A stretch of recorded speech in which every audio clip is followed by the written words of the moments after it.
Quelques jours après, Jésus revint à Capernaum. Quand on apprit qu'il était à la maison, il s'assembla un si grand nombre de personnes que l'espace devant la porte ne pouvait plus les contenir. Il leur annonçait la parole. Des gens vinrent à lui, amenant un paralytique porté par 4 hommes.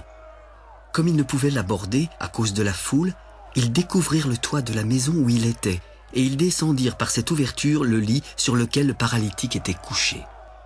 Jésus, voyant leur foi, dit au paralytique : « Mon enfant, tes péchés sont pardonnés. » Il y avait là quelques scribes qui étaient assis, et qui se disaient au-dedans d'eux : « Comment cet homme parle-t-il ainsi ?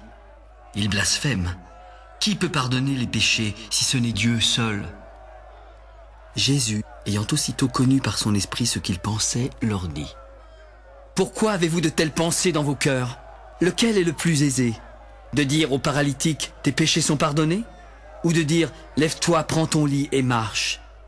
Or, afin que vous sachiez que le Fils de l'homme a sur la terre le pouvoir de pardonner les péchés, je te l'ordonne, lève-toi, prends ton lit et va dans ta maison. » À l'instant, le paralytique se leva, prit son lit et sortit en présence de tout le monde, de sorte qu'ils étaient tous dans l'étonnement et glorifiaient Dieu. « Nous n'avons jamais rien vu de pareil. » Jésus sortit de nouveau du côté de la mer. Toute la foule venait à lui et il les enseignait. En passant, il vit Lévi, fils d'Alphée, assis au bureau des péages, et il lui dit : « Suis-moi. » Lévi se leva et le suivit.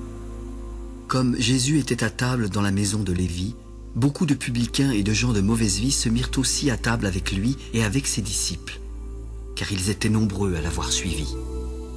Les scribes et les pharisiens, le voyant manger avec les publicains et les gens de mauvaise vie, dirent à ses disciples : « Pourquoi mange-t-il et boit-il avec les publicains et les gens de mauvaise vie ?» Jésus, ayant entendu, leur dit : « Ce ne sont pas ceux qui se portent bien qui ont besoin de médecins, mais les malades.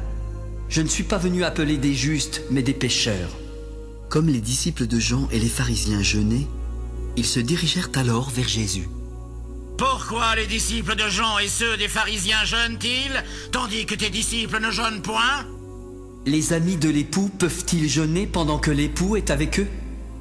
Aussi longtemps qu'ils ont avec eux l'époux, ils ne peuvent jeûner. Les jours viendront où l'époux leur sera enlevé, alors ils jeûneront en ce jour-là. Personne ne coud une pièce de drap neuf à un vieil habit, autrement la pièce de drap neuf emporterait une partie du vieux et la déchirure serait pire. Et personne ne met du vin nouveau dans de vieilles outres, autrement le vin fait rompre les outres, et le vin et les outres sont perdus. Mais il faut mettre le vin nouveau dans des outres neuves. » Il arriva un jour de sabbat que Jésus traversa des champs de blé. Ses disciples, chemin faisant, se mirent à arracher des épis. Les pharisiens s'adressèrent alors à Jésus. « Pourquoi font-ils ce qui n'est pas permis pendant le sabbat ? » N'avez-vous jamais lu ce que fit David lorsqu'il fut dans la nécessité et qu'il eut faim, lui et ceux qui étaient avec lui ? Comment il entra dans la maison de Dieu du temps du souverain sacrificateur Abiatar et mangea les pains de proposition qu'il n'est permis qu'aux sacrificateurs de manger et en donna même à ceux qui étaient avec lui ? Le sabbat a été fait pour l'homme et non l'homme pour le sabbat, de sorte que le Fils de l'homme est maître même du sabbat.